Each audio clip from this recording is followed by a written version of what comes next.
saya melakukan penghematan. Saya ingin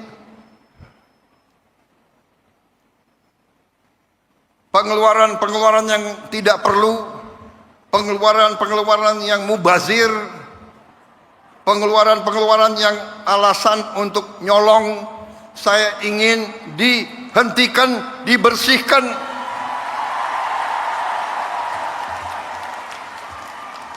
Ada yang melawan saya. Ada. Dalam birokrasi merasa sudah kebal hukum, merasa sudah menjadi raja kecil.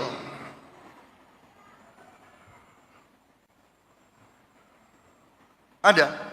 Saya mau menghemat uang itu untuk rakyat, untuk memberi makan untuk anak-anak rakyat. Saya ingin memperbaiki semua sekolah Indonesia.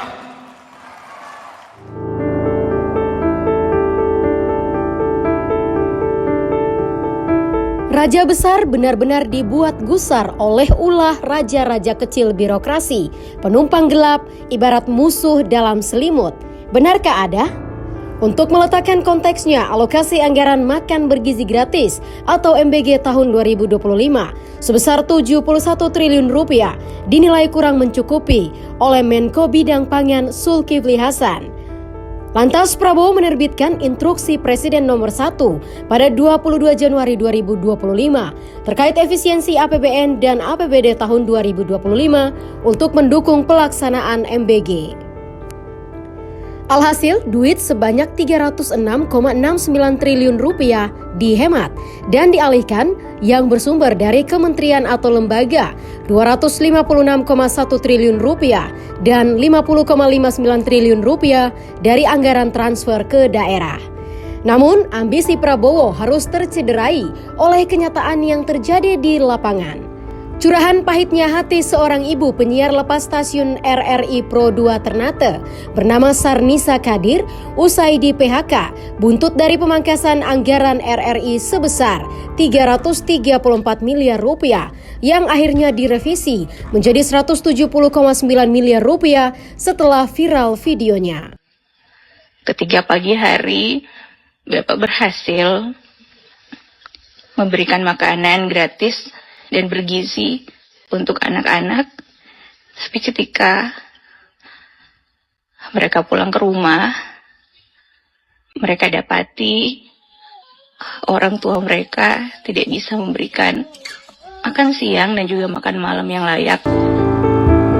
Selain itu, video perpisahan seorang jurnalis lepas TV Yogyakarta, Aditya Putra Tama juga viral, menampilkan momen haru pamit berangkat kerja untuk kali terakhir lantaran di PHK karena alasan efisiensi anggaran.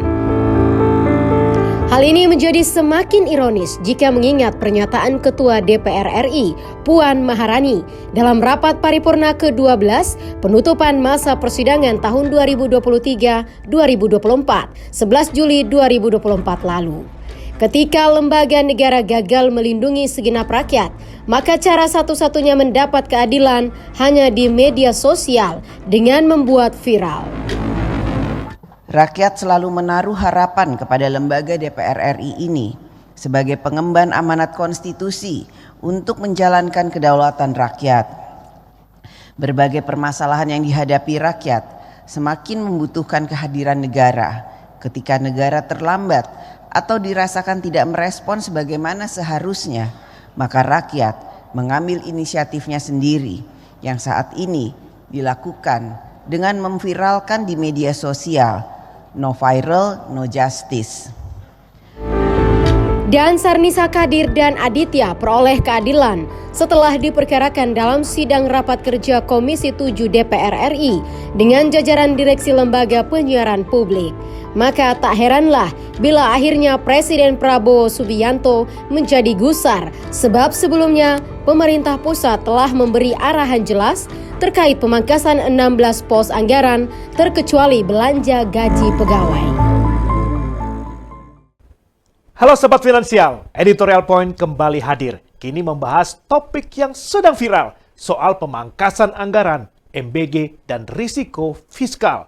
Sebab tidak hanya soal risiko fiskal, kebijakan pemerintah terkait pemangkasan anggaran dan program unggulan makan bergizi gratis ternyata menciptakan permasalahan baru, seperti ancaman gelombang baru PHK, ketidakpastian atau pembatalan kontrak sepihak, berkurangnya kontrak pengadaan barang dan jasa, risiko gugatan hukum hingga hilangnya kepercayaan investor maupun penyedia barang dan jasa untuk kementerian dan lembaga. Lantas di mana letak kelemahannya? Presiden Prabowo Subianto membacanya keberadaan raja-raja kecil birokrasi lah yang berpotensi kuat menyabotase, bahkan membenturkan instruksi presiden terkait efisiensi anggaran dengan program makan bergizi gratis. Padahal arahan pengelolaan fiskal disampaikan terang benderang. Jadi sekarang sahabat, kencangkan sabuk pengaman Anda karena kita akan segera mengulik lebih dalam lagi soal topik ini bersama narasumber kita, Uslimin Usle, pemimpin redaksi Kabar Bursa. Selamat datang kembali Pak, apa kabar? Alhamdulillah sehat. Kita langsung saja Pak. Jadi Presiden Prabowo ini kan berikrar akan menghabisi raja-raja kecil. Siapa sih mereka ini Pak? Dan modus-modus mereka seperti apa? Ya, jadi kan Pak Prabowo tidak menyampaikan siapa sesungguhnya, tapi dia menyampaikannya secara terbuka. Ada raja-raja kecil yang mencoba untuk melawan raja besar maksudnya. Kebijakan raja besar. Ya, kebijakan presiden ya sebagai kepala negara. Nah, kalau itu kan jelas sebetulnya. Raja-raja kecil yang dimaksud di sini boleh jadi adalah adanya di kementerian lembaga. Karena diakui atau tidak, selama ini sejak ada kementerian lembaga, selalu saja ada raja-raja kecil memang di situ. Yang merasa bahwa dialah yang punya kementerian lembaga itu. Nah, kira-kira itu yang dimaksud oleh Pak Prabowo. Lalu modusnya seperti apa sih Pak? Yang sehingga bisa dibilang, wah raja kecil ini udah berani melawan. Ya, modusnya itu tentu dia tidak menjalankan Impres nomor 1 2025 yang diteken oleh Pak Presiden tanggal 22 Januari. Lalu kemudian ditindaklanjuti oleh Kementerian Keuangan mengeluarkan surat edaran S37. Di situ kan sebetulnya jelas, perintahnya jelas lakukan efisiensi, yang mana yang diefisiensi, yang mana dipotong, yang mana dikurangi, lalu kemudian hasilnya itu pengalihannya kan yaitu urusan Dirjen Anggaran, itu dialihkan ke mana, dalam hal ini sesuai dengan Impres nomor 1 2025 itu akan dialihkan untuk membiayai program unggulan Presiden, dalam hal ini MBG makan bergizi gratis dan demi mendukung swasembada pangan dan swasembada energi, termasuk perbaikan juga sektor kesehatan. Itu kalau kita baca di impresnya. Lalu oleh Menteri Keuangan, Kementerian Keuangan, dibuatlah petunjuknya. Dan memang sejauh ini, nggak ada tuh yang tidak ada petunjuknya, Pak. Nah, menarik ini, Pak. Nah, kan akhir-akhir ini kan ada kasus viral, Pak, yang menimpa freelance penyiar Pro 2 Ternate dan juga kontributor TVRI Yogyakarta, Pak, yang viral. Terus akhirnya direvisi. Nah, kenapa hal ini bisa terjadi, Pak?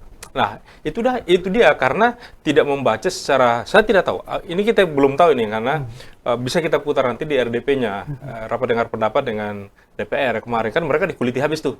Nah, setahu saya mereka sudah dikembalikan, yang di PHK itu dikembalikan karena memang salah. Ya, jadi ada belasan item yang dipangkas berdasarkan surat edaran sebagai tindak lanjut dari Impres nomor 1 tuh. Impres yang ya kita sebutlah Impres, terserah mau Impres efisiensi atau Impres MBG terserah. Tapi kemudian itu ada surat edaran tindak lanjutnya. Jadi semacam juknisnya bagaimana yang mana dan titik mana yang harus dipotong. Itu ada ATK. Pemotongan ATK itu pemangkasan anggaran ATK di dalam surat edaran Kemenkeu jelas. Itu 90% dari anggaran ATK selama yang diajukan yang disetujui dalam pagu indikatif APBN 2025 potong 90%. ATK, kemudian kegiatan seremonial, itu ada 56,9, rapat, seminar, dan sebagainya dikurangi, dipangkas anggarannya sampai 3/4, tersisa 25%, ya kan kira-kira. Jadi bukan berarti tidak ada seminar, tetap ada seminar. Tapi mungkin seminarnya tidak lagi berbiaya besar, karena dipangkas 75%. Dan seterusnya sampai kemudian dibelanja, dan itu tidak ada sama sekali belanja pegawai dan gaji. Lalu kalau alasannya tidak mampu digaji lagi, tidak habis anggarannya kan, sehingga harus ada yang di PHK dan dirumahkan, ini salah kaprah ini. Nah, ini menarik, Pak, karena kemarin itu Pak Heru, Sekjen dari Mahkamah Konstitusi, itu lain hal, Pak. menyebutkan soal itu lain hal. bisa mampu menggaji pegawai itu hanya sampai bulan Mei. Nah, itu lain hal. Karena kenapa? MK itu kegiatannya fokus di awal tahun semua. Kita tahulah di MK sekarang ini lagi bergulir proses sengketa PHP, sengketa pemilihan kepala daerah. Dan itu di awal, dari Desember mereka sudah mulai bekerja, kan pilkadanya kan November. Iya. Setelah selesai pilkada, selesai penetapan, langsung masuk ke MK, didaftarkan. MK sudah mulai bekerja. Dan kita tahulah mekanisme kerja di MK itu bukan berdasar hari kerja, hanya berdasar hari kerja, tapi per kasus yang ditangani. Perkara, ya. Per perkara. Perkaranya banyak, ratusan yang masuk, dan itu harus diselesaikan semua. Ya, kemarin minggu lalu selesai sidang putusan selah. Ya, taruh contoh misalnya di Sulsel dari 11 sengketa, yang lanjut ke pembuktian cuma 2 perkara. Nah, ini semua sudah dikerjakan. Jadi, di MK itu kalau kita membaca dan mengikuti di RDP-nya, Pak Heru menyampaikan, anggaran kami itu sudah terpakai 51,sekian%. Iya. Nah, yang tersisa, yang tersisa ini, tanpa dia mengabaikan semua yang seremoni-seremoni itu, yang tersisa ternyata tidak cukup, semuanya tidak cukup untuk gaji pegawai pun tidak cukup lagi, hanya sampai di bulan Mei. Karena memang kebutuhan ATK-nya kan banyak sekali tuh, Pak. Ya, terpakai semua dan sebagainya. Nah, ya itu lain soal ya. Jadi ini bukan karena kesalahan di sana. Tapi kalau yang langsung mem-PHK karyawan, merumahkan, nah ini pasti, inilah mungkin ulah raja-raja kecil ini yang harus dibuka. Dia mengorbankan kemudian rakyatnya, dalam hal ini pegawainya. Karena sangat jelas, di surat edaran, di perintah, di petunjuk yang diberikan oleh Kementerian Keuangan jelas, Pak. Yang dipangkas ini. Sehingga kemudian, kalau ini dipangkas, emang harus ada pegawai yang dihilangkan. Yang mengkhawatirkan, jangan-jangan kemudian ada permainan di tingkat kementerian lembaga yang ada pegawainya yang dihonor, yang digaji berdasarkan jumlah anggaran ATK. Jadi ya di sejumlah instansi ada itu dikenal tuh, di daerah-daerah dikenal bahwa ada honorer yang gajinya diambilkan dari ATK. Jadi honorer ATK namanya. Dari pos anggaran ATK. Jadi dia makannya dari uang tinta, makannya dari uang kertas. Digajinya dari uang kertas, kira-kira begitu. Nah, jadi dengan dipotong 90% akhirnya otomatis? Secara otomatis. Sangat bisa jadi modus yang ini bisa dibuka nih. Ini teman-teman wartawan di daerah bisa cek satu-satu tuh. Jangan-jangan kemudian ada satu kementerian lembaga misalnya, atau satu instansi yang kuota honorernya misalnya, P3K-nya hanya 100. Tapi karena ada ponakannya siapa di situ, dititip menjadi 115. Ini yang 15 ini kan tidak tercover anggarannya di kementerian yang dilaporkan ke Kementerian Keuangan. Subsidi silang gitu, Pak. Maka disubsidi silanglah dari ATK, disubsidi silanglah dari kegiatan seremonial, dan sebagainya. Dengan harapan tahun depan atau tahun berikutnya, pada musim rekrutmen P3K berikutnya, ini bisa masuk sebagai prioritas. Tapi kalau dari segi aturan, Pak, apakah pengadaan itu dilegalkan, Pak, dalam aturan itu, Pak, untuk mengenai itu? Tentu tidak legal, Pak. Nah, karena temuan dari inspektorat lah, BPK, BPKP, maka kemudian Kementerian Keuangan berani, ini potong aja, ini berlebih nih, berlebih-lebihan ini. Menarik, nih. Nah, gitu. Nah, iya. Problemnya adalah memang ini ada hal yang harus dilakukan secara menyeluruh oleh pemerintah. Dalam hal ini oleh Presiden Prabowo, ini harus dicek, ini menarik ini. Jadi ini ibaratnya ini menempuk air di dulang, kepercik muka kan. Oh sana sudah mulai nih. Iya. Nah, gitu. Nah, karena begini, toh di kementerian lain tidak terjadi kekurangan itu. Ya, padahal ada yang lebih besar dipotong. Kementerian PUPR sejauh ini yang paling banyak kan dipotong. Tapi mereka tidak merumahkan pegawainya. Karena memang yang dipotong bukan anggaran untuk belanja pegawai kan, kira-kira begitu. Nah, mengikuti juknis yang sudah sepanjang mengikuti juknis, saya pikir tidak ada masalah, Pak. Nggak ada masalah. Karena ini juga sebetulnya ini pemangkasan, ya, dipangkas, diefisienkan, lalu dialihkan ke tempat lain, kira-kira gitu. Meskipun juga harus diakui bahwa sesungguhnya sejumlah kementerian memang menderita, Pak. Kenapa menderita? Sejak bulan September pada saat penyusunan RAPBN 2025 sudah dipangkas habis-habisan tuh anggarannya. Iya, betul. Sudah terjadi pemangkasan. Dipangkas lagi. Ini di awal tahun ya sudah diketok palu, dipangkas lagi. Dipangkas untuk dialihkan, tapi ya, dipangkas untuk dialihkan lagi, dipangkas untuk dialihkan. Gitu. Jadi, ya memang ada kementerian yang agak lumayan menderita. Tadinya sudah berpikir, ya kita semua pimpinan-pimpinan lembaga di tingkat kabupaten, kota, dan provinsi ada fasilitas kendaraan dinas. Iya. Nah, tiba-tiba begitu ada pemangkasan dan termasuk sewa-sewa kendaraan seperti itu harus di stop. Itu bagaimana tuh Pak? Nah, ini karena dia. kan ini kalau dari anggaran memang jelas akan terasa dampaknya, tapi kan ada pihak ketiga di situ Pak. Kontrak pengadaan barang dan jasa itu bagaimana dengan mereka? Nah, Pak, inilah yang maksudnya? kemudian harus sepertinya memang harus didudukan bersama karena perintah efisiensi dan mengalihkan anggaran untuk MBG ini kan dilakukan di Januari. Iya. Padahal seyogianya ini jauh lebih awal sebelum sebelum masuk 2025 dan sebelum jajaran kementerian lembaga itu menjalin kontrak kerjasama atau kontrak pengadaan. Ya, contohlah ini. Kita baca di berita, kita lihat di media, KPU se-Jawa Timur Ya. itu kan sudah mengontrak kendaraan 232 untuk komisioner kabupaten kotanya 38 atau 39 kabupaten kota tambah provinsi. Nah, provinsinya 4. Baru jalan 1 bulan lebih dikembalikan, Pak. Karena ada efisiensi, dan yang kena efisiensi adalah anggaran pengadaan itu, kendaraan dinas. Iya. Sampai sejauh ini tidak ada masalah untuk KPU-nya. Mereka bisa kok naik angkot. Yang jadi problem adalah penyedia kendaraannya. Pihak penyedia. Nah, dan kepercayaan penyedia kepada KPU-nya, kepada lembaganya kan. Karena sudah kontrak setahun, tiba-tiba karena anggarannya tidak cukup, di-stop. Nah, itu mobil yang sudah dipakai sebulan itu untuk memanfaatkan gimana biaya pemeliharaannya buat pengadaan. Ini juga sepertinya harus dipikirkan oleh Kementerian Keuangan dan seluruh jajarannya yang terlibat mengurus ini barang, agar jangan merugikan. Ini kan namanya egois sendiri itu. Mengorbankan orang lain ini secara hukum Istilahnya keputusan sepihak, Pak. ya keputusan sepihak. Mau tidak mau dia harus dihentikan karena kalau tidak kena. Tapi korbanlah mitra ini. Dan kalau ini terjadi dalam skala yang jauh lebih besar, jauh lebih luas lagi di Indonesia, itu pemerintah bisa kehilangan kepercayaan. Oh bahaya, hati-hati berkontrak dengan pemerintah, tiba-tiba tengah jalan dihentikan seenak-enaknya. Ini mungkin melalui forum ini kita menyampaikan kepada pemerintah, hati-hati, ini harus, nah inilah yang disebut bagian dari risiko fiskal. Karena pada ujung-ujungnya, kalau investor tidak yakin, lah untuk yang seperti itu saja berani kita dibuang, ditinggalkan begitu saja.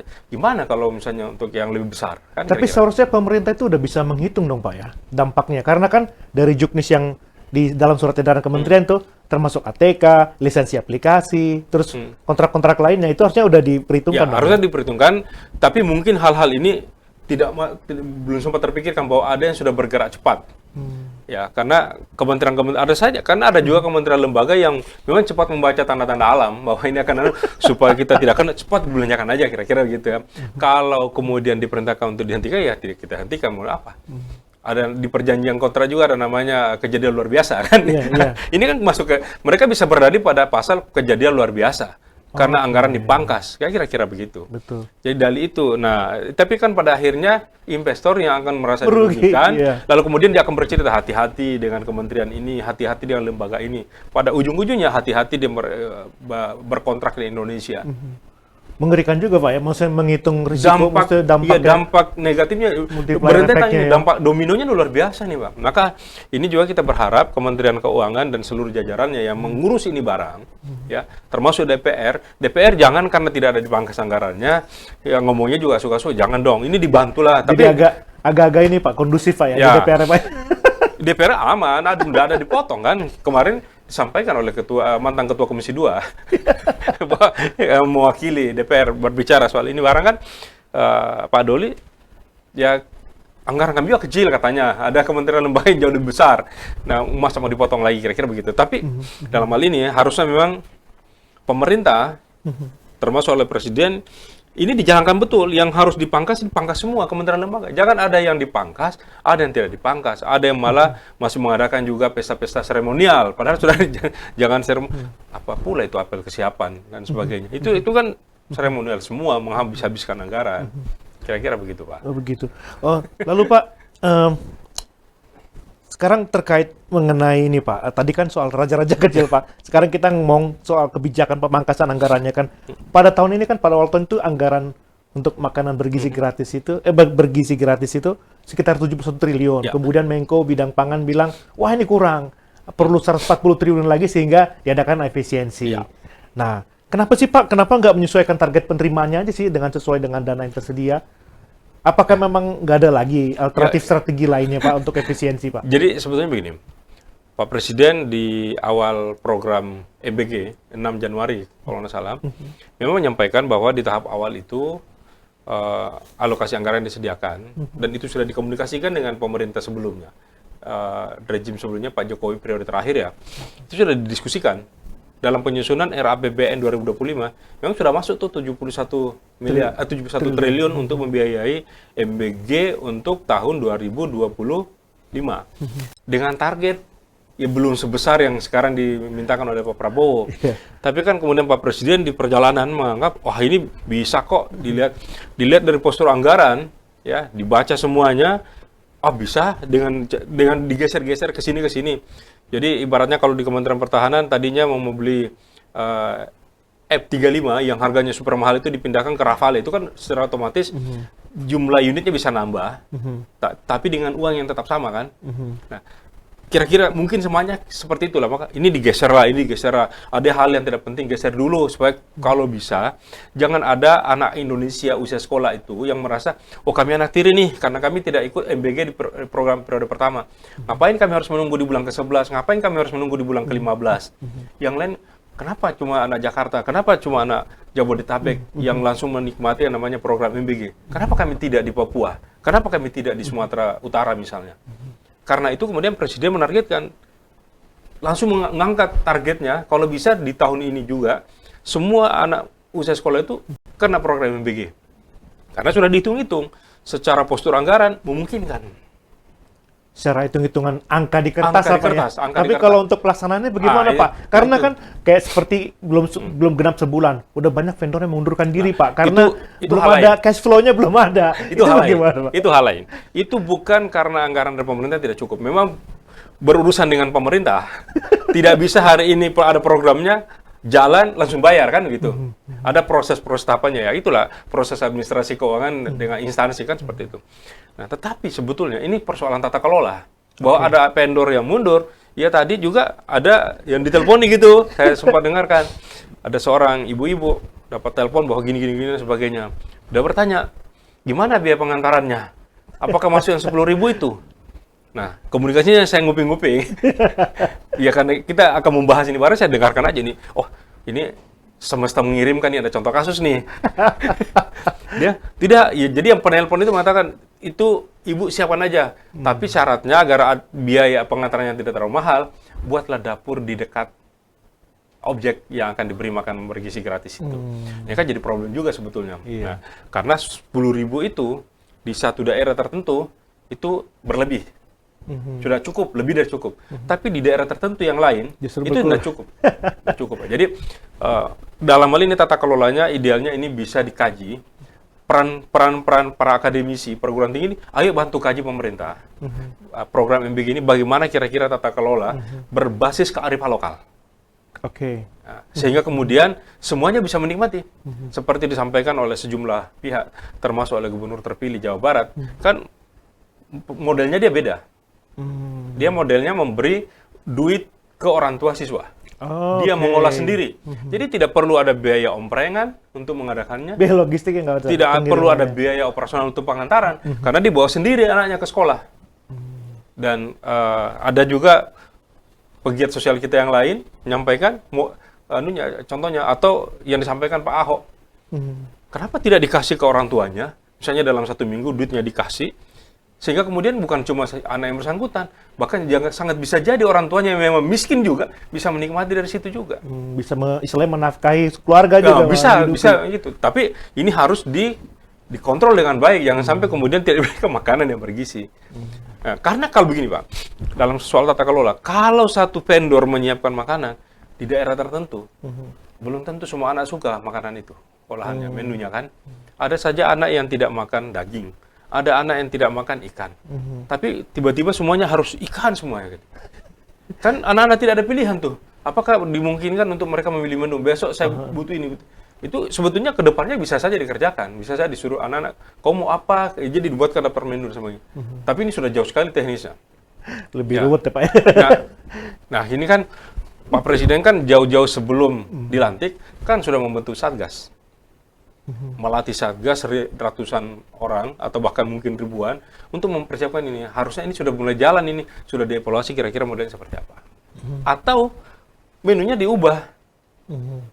Tapi lagi-lagi hal teknis nih. Itu ubah berapa kali Pak ya? Kan dulu kan adanya waktu awalnya kan desainnya kan ada susu Pak ya. Ya. Terus dihapus. Disesuaikan. Oh, disesuaikan. Oh ya. iya. Jadi dalam hal ini memang karena program ini akan berkelanjutan program baru, ya ada saja plus minusnya. Nah, plus minus ini yang baik adalah kalau yang kurangnya dievaluasi, dibenahi, diperbaiki dari termasuk vendor mundur. Bagaimana menyiasati supaya tidak perlu vendor mundur. Ya kan gitu. Mau tidak mau ini kalau kita lihat vendor-vendor yang menangani jumlah besar memang butuh kekuatan uang besar. Bayangkan Pak kalau misalnya siswa yang dilayani 3.000. Nah, karena itu juga dibuat tata kelolanya jangan sampai ada kemudian vendor yang menangani terlalu banyak. Lalu kemudian karena dia tidak sanggup, dia subkan. Ya sudah semakin turun lah nilainya kan.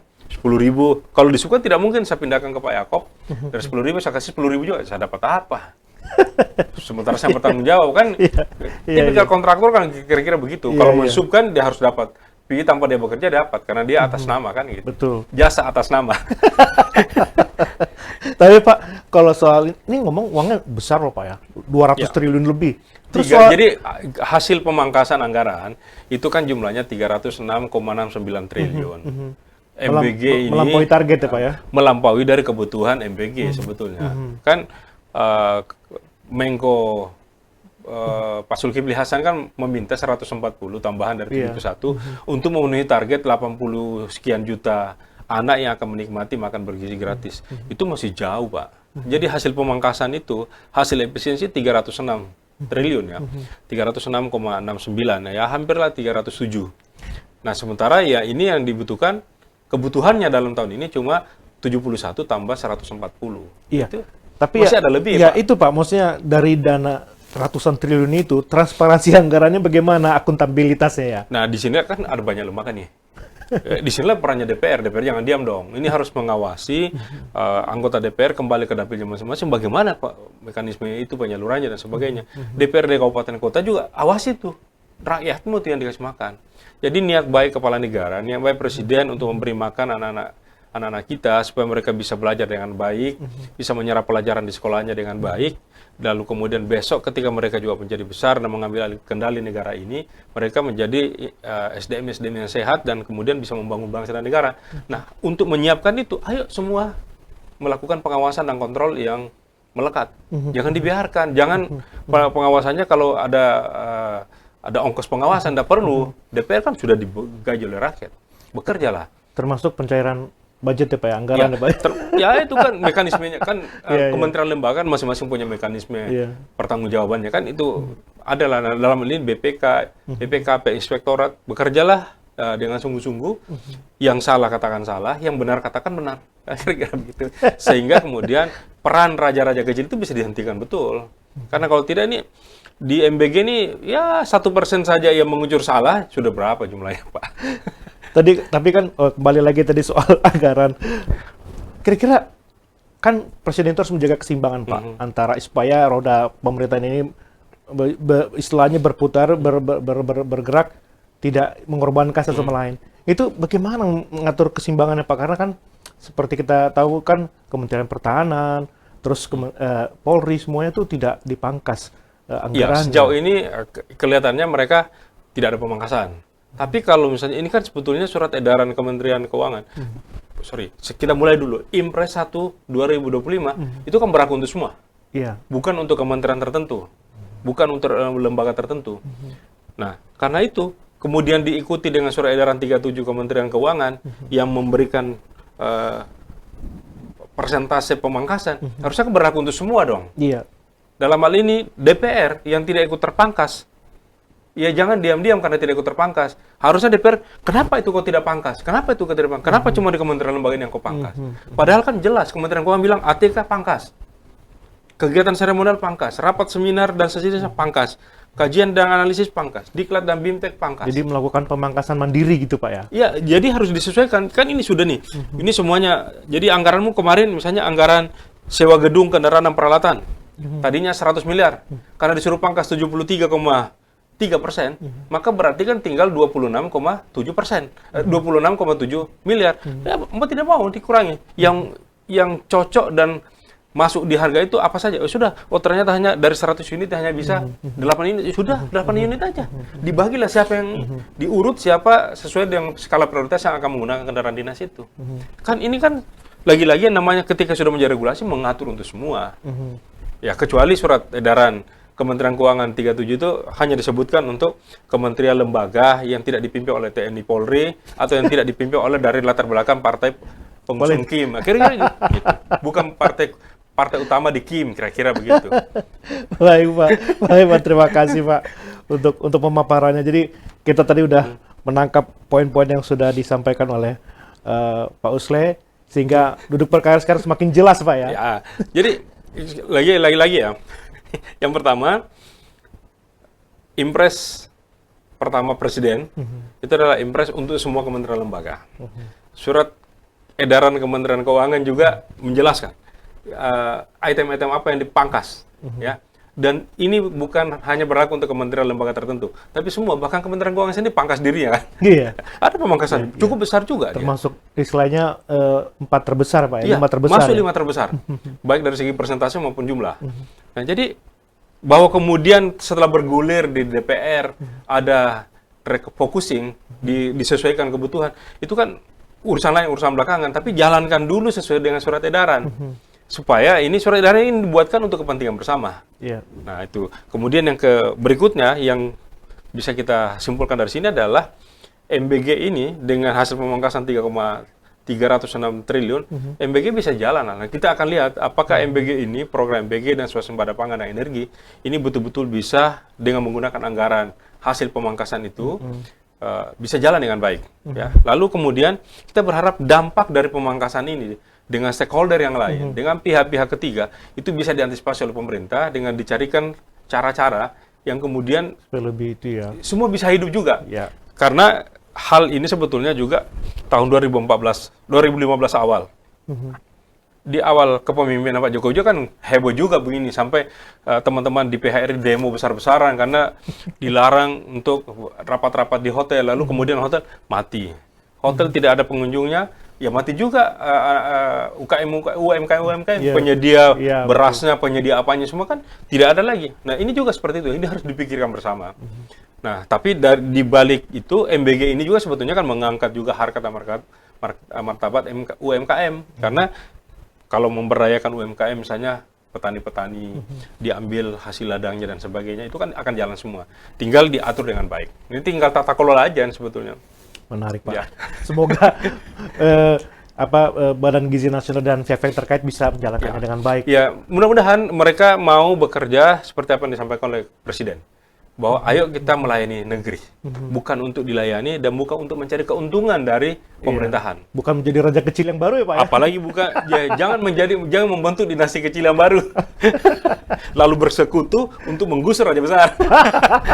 Bahaya tuh Pak. Ada TNI Polri, ada TNI yang di situ yang akan berhadapan kalau ada mencoba mengkudeta, kan itu pelanggaran. Baik, terima kasih Pak Usle untuk pemaparannya. Semoga semua yang sudah kita bicarakan ini bisa memberikan masukan dan untuk solusi yang lebih baik Pak ini ya. kita memberikan masukan dari apa yang kita ketahui, dari apa yang kita pahami, berdasarkan dari apa yang kita dapatkan informasinya dan sebagainya. Ya, jadi kita mohon maaf, jangan sampai kemudian wah ini Jangan baper Pak ya. Ya, jangan ada yang baper. Ini kita hanya memerankan tugas dan fungsi kita sebagai media untuk menyampaikan. Kalau toh tidak tepat, ya kan bisa dicari yang lebih tepat. Ya. Terima kasih Pak Usle. Dan sahabat editorial, bagaimana dengan pandangan Anda? Bagi dan sampaikan pada kolom komentar kami. Jangan lupa klik subscribe channel Kabar Bursa, klik like dan notifikasinya.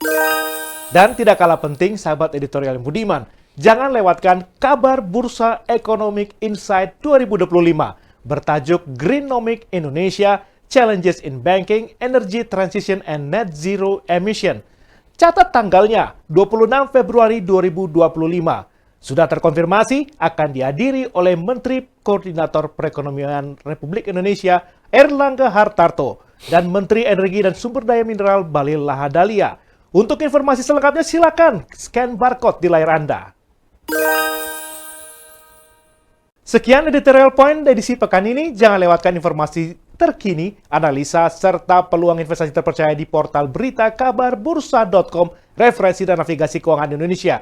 Saya Jacob Tobing, pamit undur diri. Sampai jumpa.